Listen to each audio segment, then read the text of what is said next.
نحمده ونصلي ونسلم على رسوله الكريم أما بعد فقد قال الله تبارك وتعالى في القرآن المجيد والفرقان الحميد أعوذ بالله من الشيطان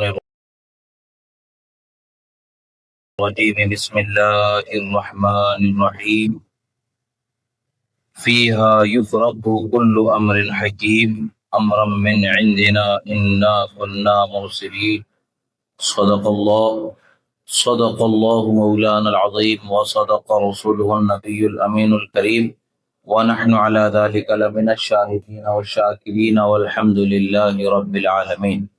ایک مرتبہ درود شریف پڑھیں، اللہم صلی علی سیدنا نبینا مولانا محمد علیہ صلاۃ دائمۃ بدوام ملک اللہ وعلی آلہ واصحابہ اجمعین۔ ایک مرتبہ اور نبی اور آل نبی پر درود شریف پڑھیں، اللہم صلی علی سیدنا نبینا مولانا محمد عدد ما فی علم اللہ صلاۃ دائمۃ بدوام ملک اللہ وعلی آلہ واصحابہ اجمعین۔ اللہ رب العزت کا بے پناہ شکر احسان کہ اللہ رب العزت نے ہمیں اس کے حبیب کریم صلی اللہ تعالی علیہ وسلم کا سچا چاہنے والا بنایا اور دین کا ماننے والا، دین کے احکام پر چلنے والا بنایا۔ اللہ رب العزت کا شکر ہے کہ اس نے ہمیں دونوں جہانوں کی سعادت مندیوں کو حاصل کرنے والا ذریعہ دین کا ماننا اور اللہ کے احکام پر عمل کرنا، یہ توفیق اللہ نے ہمیں عطا فرمائی۔ ابھی یہ جو مہینہ ہے شعبان کا مہینہ ہے، اس مہینے کو اللہ کے رسول صلی اللہ تعالی علیہ وسلم نے فرمایا کہ یہ مہینہ میرا مہینہ ہے، اور رمضان اللہ کا مہینہ ہے۔ اللہ کے رسول صلی اللہ علیہ وسلم کا یہ فرمان ہمیں یہ بتاتا ہے کہ اس مہینے کو جس طرح سے رسول اللہ صلی اللہ علیہ وسلم سے نسبت ہے، اسی طریقے سے ہمیں اس مہینے میں رسول اللہ صلی اللہ علیہ وسلم سے محبت اور آپ سے عقیدت کا اظہار بھی کرنا ہے، اور اس مہینے کا اہتمام اکرام بھی کرنا ہے۔ اہتمام و اکرام کیا ہے؟ اللہ کے رسول صلی اللہ تعالی علیہ وسلم کی سنتوں پر عمل کرنا ہے۔ اللہ کے رسول صلی اللہ تعالی علیہ وسلم نے جو طریقہ ہمیں زندگی گزارنے کا بتایا، اس طریقے پر عمل کرنا ہے۔ رسول اللہ صلی اللہ تعالی علیہ وسلم اس مہینے میں روزہ رکھا کرتے تھے، ہمیں روزہ رکھنے کی کوشش کرنا ہے۔ صحت مندی ہے اور روزہ رکھ سکتے ہیں، ضرور روزہ رکھیں۔ رسول اللہ صلی اللہ تعالی علیہ وسلم کی محبت سے ضرور مالا مال ہوں گے۔ رسول اکرم صلی اللہ تعالی علیہ وسلم پر جس قرآن کو اللہ نے نازل فرمایا، اس قرآن میں اللہ تبارک و تعالی فرماتا ہے کہ یہی وہ رات ہے کہ جس میں ہم ہر حکمت والا کام بانٹ دیتے ہیں۔ جو اللہ کا حکم ہوتا ہے، جو اللہ کا حکم ہوتا ہے، بے شک اللہ ہی ہے جو، اور رسول اللہ صلی اللہ علیہ وسلم کے ساتھ ساتھ دیگر انبیاء کرام جو آپ سے پہلے بھیجے گئے، حضرت آدم علیہ السلام سے حضرت عیسیٰ علی نبینا علیہ الصلوۃ والسلام تک کے ہر پیغمبر کا بھیجنے والا رب ہے، اس آیت میں اعلان فرمایا گیا۔ یعنی اللہ نے فرمایا کہ یہ وہ رات ہے کہ اس میں ہم ہر حکمت والا کام بانٹ دیتے ہیں ہمارے پاس کے حکم سے، بے شک ہم ہی مرسلین کو بھیجنے والے ہیں، یعنی ہم ہی پیغمبروں کو لوگوں کی ہدایت کے لیے بھیجنے والے ہیں۔ اب یہ فیہا یفرق کل امر حکیم، کہ وہ رات جس میں اللہ تعالی ہر حکمت والا کام بانٹ دیتا ہے، وہ کون سے کام ہیں؟ کسے رزق ملنا ہے، کتنے رزق دیا جانا ہے، جو رزق پہنچانے کی ذمہ داری پر مامور فرشتے ہیں، حیات ڈالنے کی ذمہ داری پر جو فرشتے مامور ہیں، موت طاری کرنے کی ذمہ داری پر جو فرشتے مامور ہیں، زمین سے اناج اگانے کی ذمہ داری پر جو فرشتے مامور ہیں، آسمان سے بارش برسائے جانے کی ذمہ داری پر جو فرشتے مامور ہے۔ الغرض اللہ تبارک و تعالی جو کچھ دنیا میں جس بندے کے حق میں جو کچھ جتنا دینا ہے نہیں دینا ہے جو فیصلہ فرماتا ہے وہ ساری ذمہ داریوں کو آج ہی کی رات میں بانٹ دیا جاتا، یعنی شعبان المعظم کی 15ویں رات ہے، 14 تاریخ کا چاند کے اعتبار سے دن گزرنے کے بعد آنے والی جو رات ہے وہ رات شب برات جسے کہتے ہیں۔ شب برات کا مطلب کیا ہے؟ یعنی نجات دینے والی رات۔ یہ وہ رات ہے کہ اللہ کے رسول صلی اللہ تعالی علیہ وسلم سے حدیث مبارکہ مروی ہے، حضرت بی بی عائشہ صدیقہ رضی اللہ تعالی عنہا فرماتی ہیں کہ رسول اکرم صلی اللہ تعالی علیہ وسلم نے، مشکاۃ شریف کی حدیث ہے، سرکار مدینہ صلی اللہ تعالی علیہ وسلم ارشاد فرماتے ہیں کہ حضرت بی بی عائشہ صدیقہ رضی اللہ تعالی عنہا عرض کرتی ہیں، یا رسول اللہ صلی اللہ علیہ وسلم یہ رات کیسی ہے؟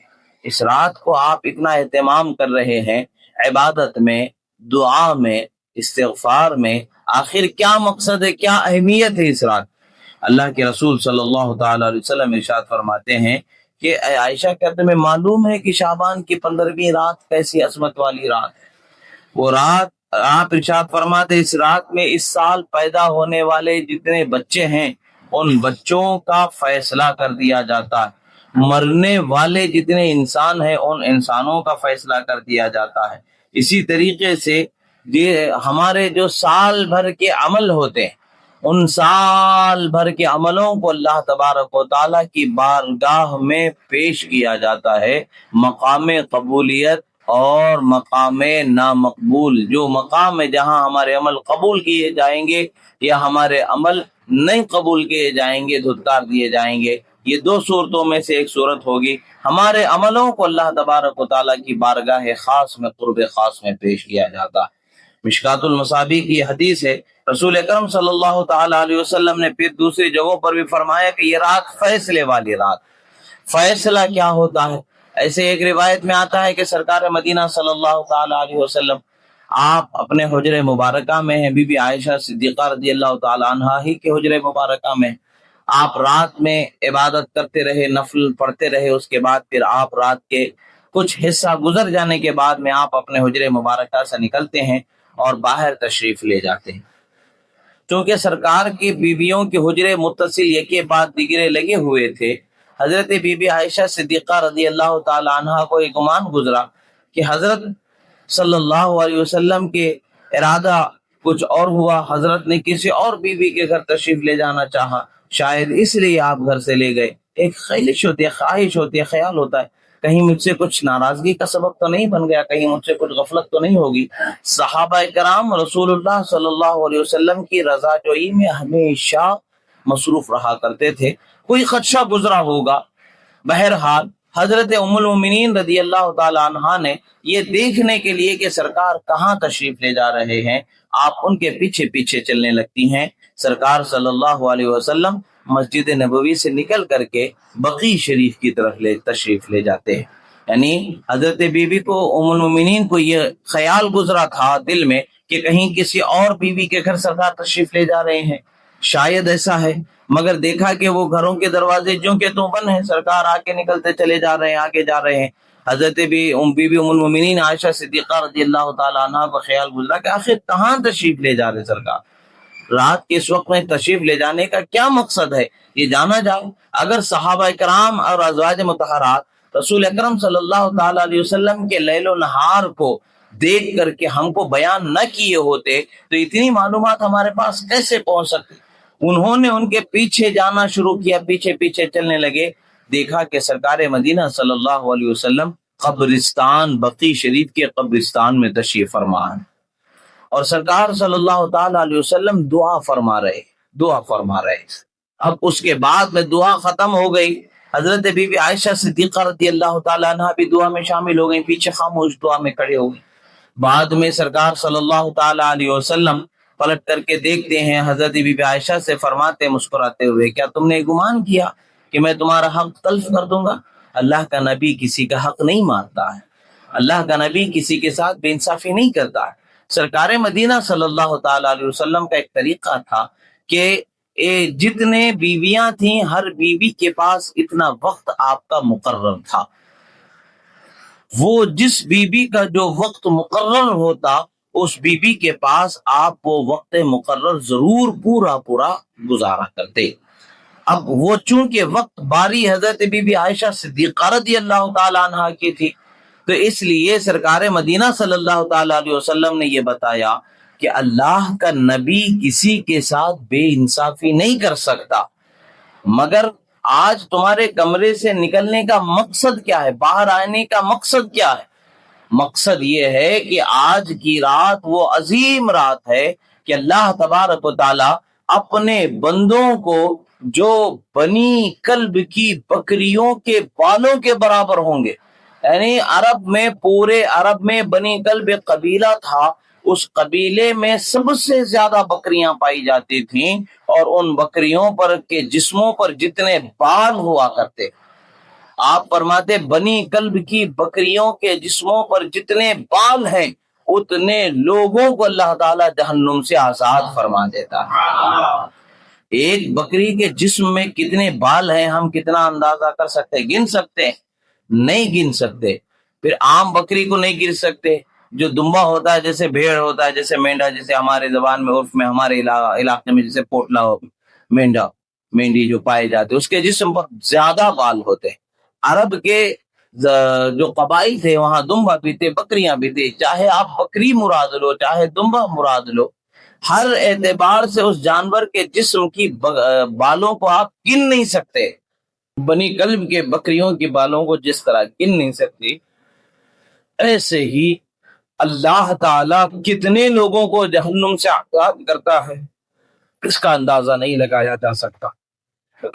اللہ تبارک و تعالی بے پناہ لوگوں کو جہنم سے آزاد فرما دیتا ہے. مگر اس رات میں بخشش چند لوگوں کی جان بوجھ کر کے نہیں کی جاتی جب تک کہ وہ سچی توبہ نہ کر لے. کچھ ہیں جو عام بخشش سے دور رہیں گے، اللہ کی بارگاہ میں سچی توبہ کرنا ان کے لیے ضرور ہوگا. اگر وہ سچی توبہ کر لیں گے تو اللہ تعالیٰ انہیں معاف فرما دے گا. مگر اگر وہ سچی توبہ نہیں کرتے ہیں تو ان کے گناہ نہیں معاف ہوں گے، انہیں بخشا نہیں جائے گا، انہیں جہنم سے آزادی کا پروانہ نہیں دیا جائے. وہ کون ہے؟ نا حق بے وجہ کے کسی اپنے اسلامی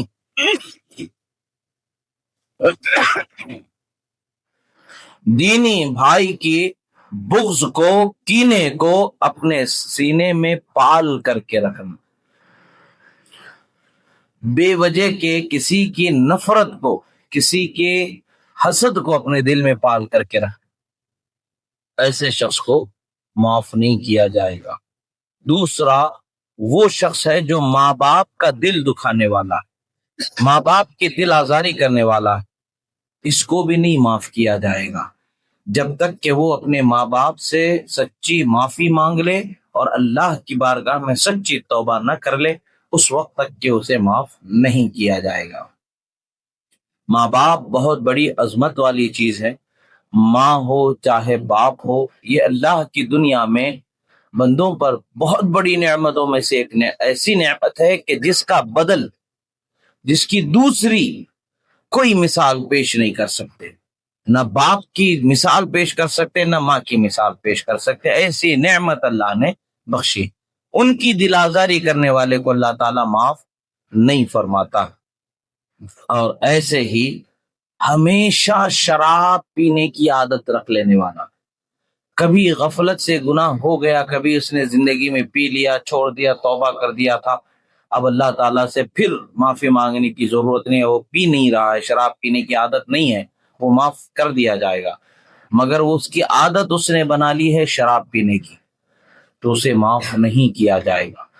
ایسے ہی زنا کرنے والے، حرام بازی کرنے والوں کو اللہ تعالیٰ معاف نہیں فرمائے گا.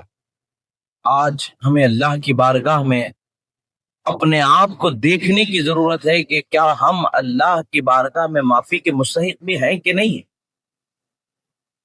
آج اپنے دل سے اللہ کی بارگاہ میں توبہ کرنے کا وقت ہے. اللہ تعالیٰ فرماتا ہے آج کہ ہے کوئی معافی مانگنے والا، اسے معاف کر دیا جائے۔ حضرت پیران پیر فرماتے ہیں کہ اللہ تبارک و تعالیٰ آج کی رات میں اپنے بندوں پر 70 دفعہ نظر رحمت فرماتا،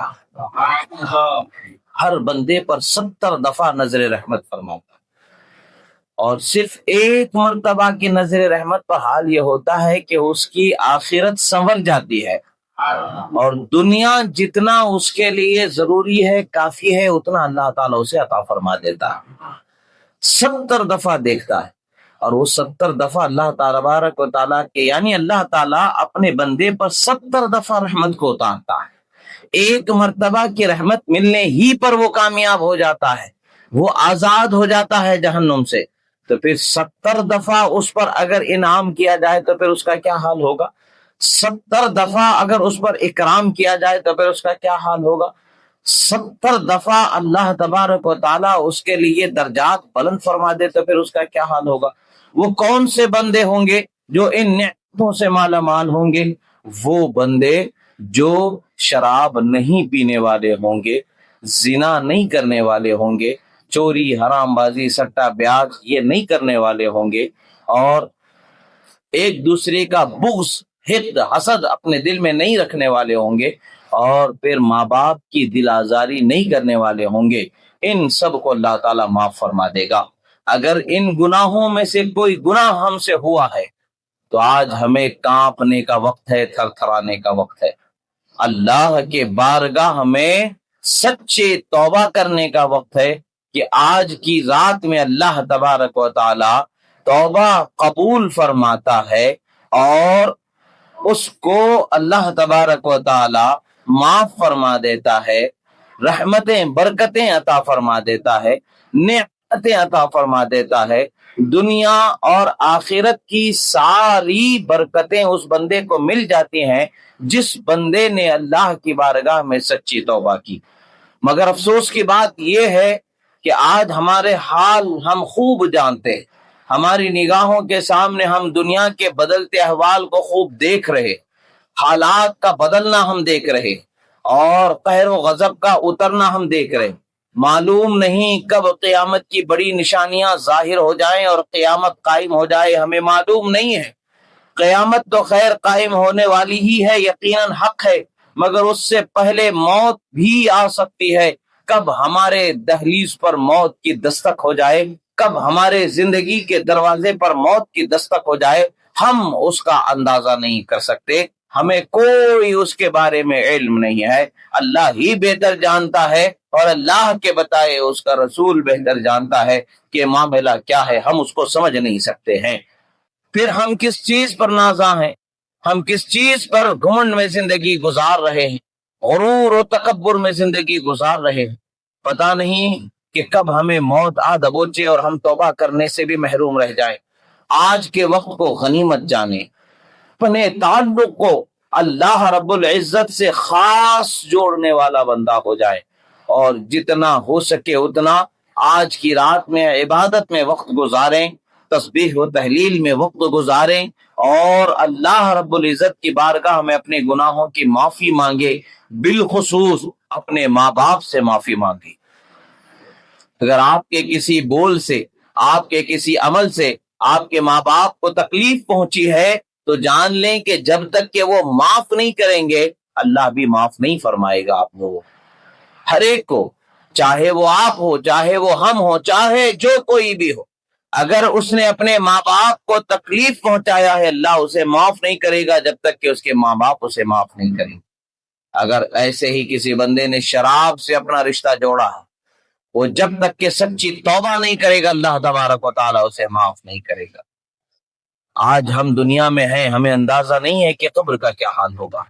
کہاوت بزرگوں نے کہا ہے کہ قبر کی حالت، قبر کی زندگی، قبر کا حال مردے کو معلوم ہے، جو مرا ہے اسے پتا، جو مرا نہیں ہے اسے پتا نہیں ہے، مگر اس کا مطلب نہیں کہ وہ نہیں ہے۔ قبر کے احوال ہیں، یقیناً قبر کی حالتیں ایسی ہیں کہ جس میں راحت بھی ہے، عذاب بھی ہے۔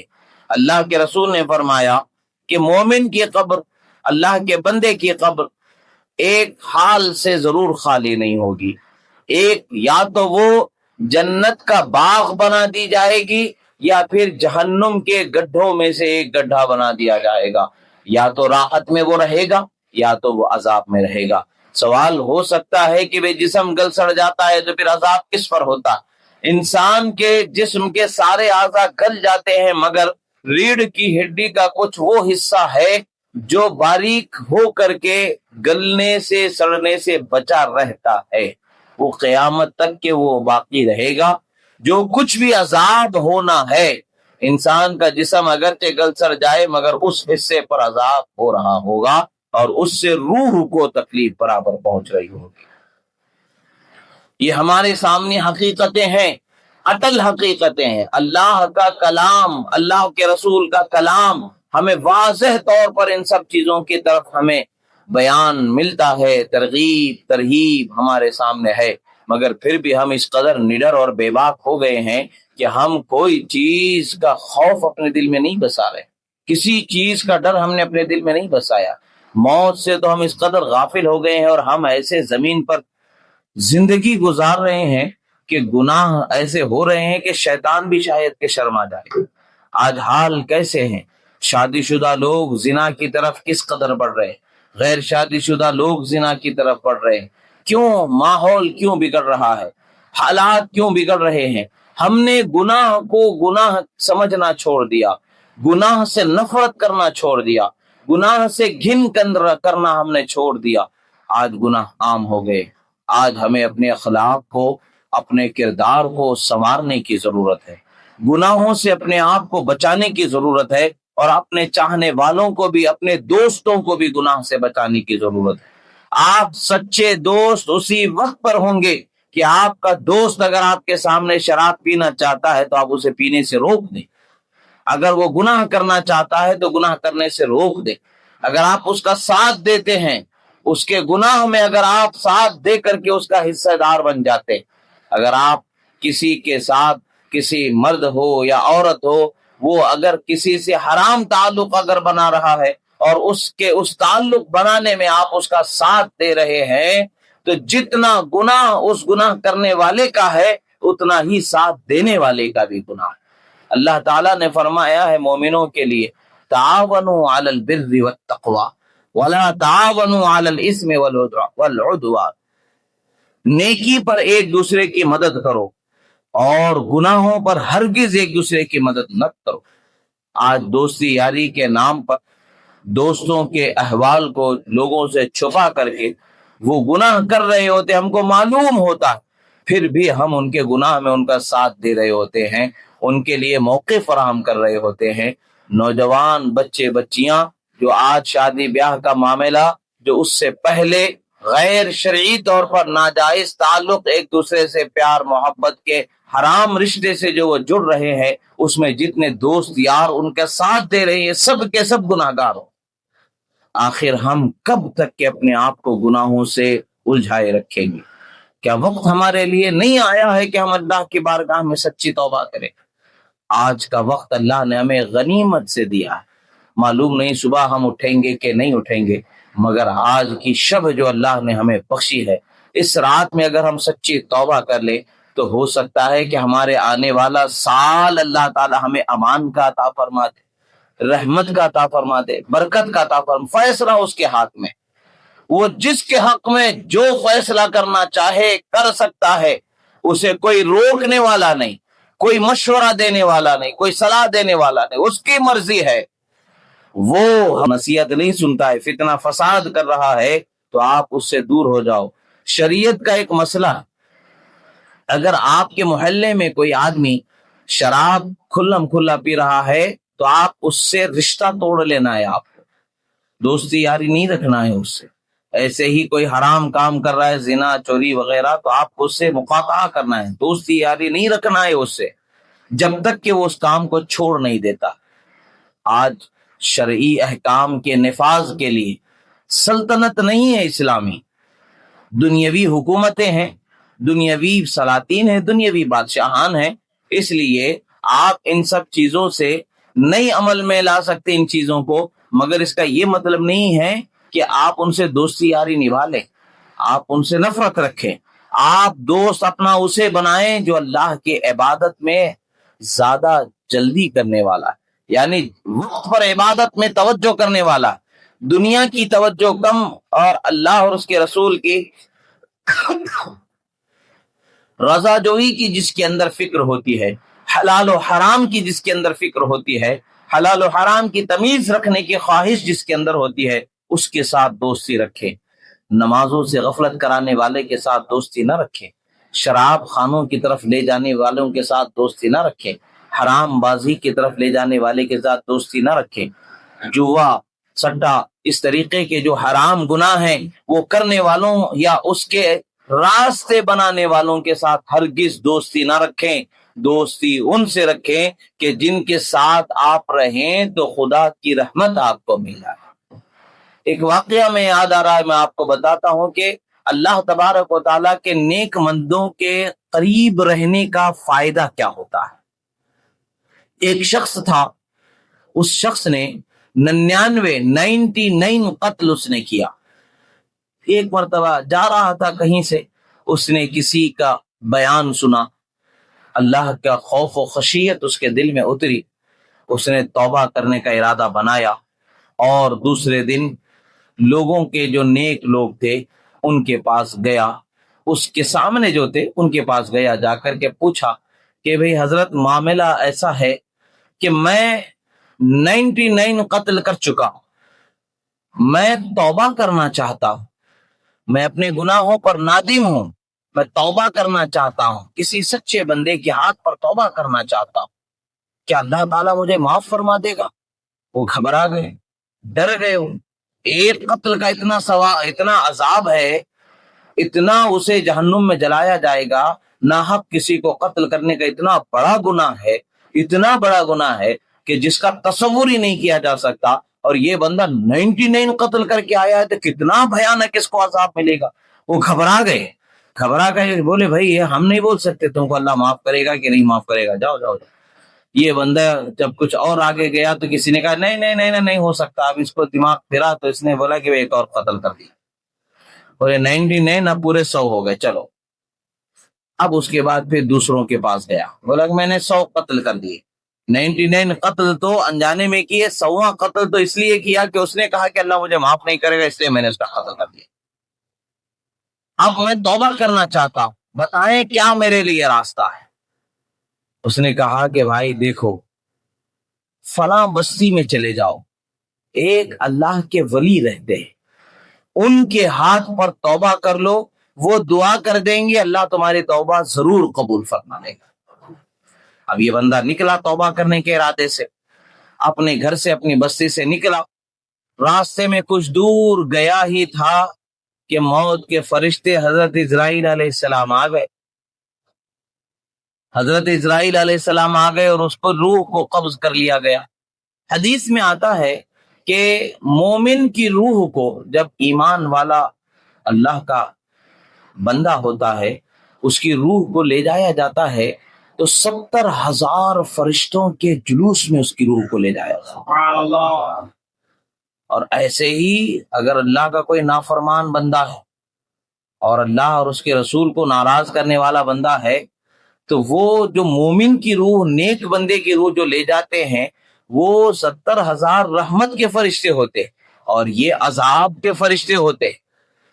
رحمت کے اور عذاب کے دونوں فرشتے پہنچ گئے، دونوں جماعتیں وہاں پہنچ گئیں۔ رحمت کے فرشتوں نے کہا کہ ہم اس کی روح لے جائیں گے، کیونکہ یہ بندہ توبہ کا ارادہ کر چکا تھا، توبہ کے ارادے سے نکل چکا تھا، تو یہ نیک ہے، ہم اس کو لے جائیں گے، اس کی روح کو ہم لے جائیں گے۔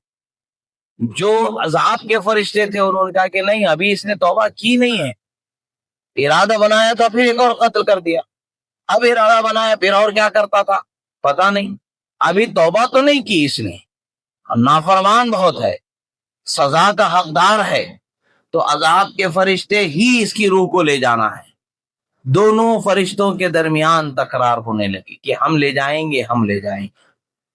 اللہ تبارک و تعالیٰ نے ایک فیصلہ ان کے سپرد فرمایا، کہا کہ دیکھو وہ جس جگہ سے مرا ہے اس جگہ سے اس کے شہر اس کے گاؤں کا ناپ لو، اور اسی جگہ سے وہ میرا جو ولی ہے، میرا جو نیک بندہ ہے، اس کی دوری اور اسی جگہ سے اس کے گاؤں کی دوری ناپو۔ اگر وہ اس کے گاؤں کے قریب ہے تو اسے عذاب کے فرشتے لے جائیں گے، اگر وہ میرے نیک بندے اللہ والے کے قریب ہے تو رحمت کے فرشتے اسے لے جائیں گے۔ ناپا گیا، ایک بالش کا فرق ہے، ایک بالش وہ اللہ کے نیک بندے کے گاؤں کے قریب تھا۔ نیک بندے کے قریب تو بہت دور کی بات، نیک بندے کے گاؤں کے ایک بالش قریب تھا تو فیصلہ ہوا کہ رحمت کے فرشتے اس بندے کو لے جائیں۔ اللہ والوں کے قرب سے، نیک بندوں کے قرب سے بخشش اور رحمت کا نزول ہوتا ہے۔ اور آج کی رات میں قبرستان جانا رسول اللہ کی سنت ہے، جائیں، شور شرابہ نہ کریں۔ جو نوجوان بچے موٹر سائیکل چلاتے وقت جو ایکسیلیٹر وغیرہ دے کر کے آواز کرتے ہیں، تیز چلاتے ہیں، یہ سب چیزیں غلط ہے۔ اللہ تعالیٰ نے ہمیں بڑے پیارے اخلاق اس کے رسول کی عطا فرمائے۔ رسول اللہ صلی اللہ علیہ وسلم کسی کو تکلیف دینے کا طریقہ نہیں پسند کرتے۔ رسول اللہ صلی اللہ علیہ وسلم نے فرمایا اماطۃ الاذی عن الطریق صدقۃ، راستے سے تکلیف دینے والی چیز کو ہٹا دینا بھی صدقہ ہے، نیکی ہے، ثواب ہے۔ اور ہم خود تکلیف بن کر کے راستے پر جائیں گے تو کیا حال ہوگا بتائیں۔ آج بخشش کی رات ہے تو دل میں خدا کے خوف کو بسا کر، جو مر چکے ہیں ان کی موت کو یاد کر کے، مرنے کے بعد قبر کے احوال کو یاد کر کے، اس عذاب قبر سے، عذاب نار سے، عذاب جہنم سے اللہ کی بارگاہ میں بچنے کی دعا کرتے ہوئے جائیں، اور اپنے اپنے رشتہ داروں کی قبر کی زیارت کریں، ان کی مغفرت کی دعا کریں اللہ سے، اور کچھ قرآن، کچھ درود، کچھ تسبیح پڑھ کر کے انہیں ثواب پہنچائیں تاکہ اللہ کی رحمت ان پر بھی نازل ہو، ہم پر بھی نازل ہو۔ یہ طریقہ بنائیں، شانتی سکون والا طریقہ ہونا چاہیے۔ چیخنے چلانے والے، شور شرابے کرنے والے طریقے یہ ہمارے نہیں ہیں۔ سکون اور امن کا پیغام ہمارا مذہب دیتا ہے، ہمیں اسی طریقے سے زندگی گزارنا ہے کہ جس سے دوسروں کو تکلیف نہ پہنچے۔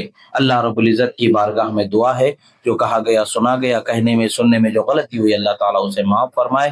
اقول قولی ھذا استغفر اللہ لی ولکم ولسائر المؤمنین وما علینا الا البلاغ المبین برحمتک۔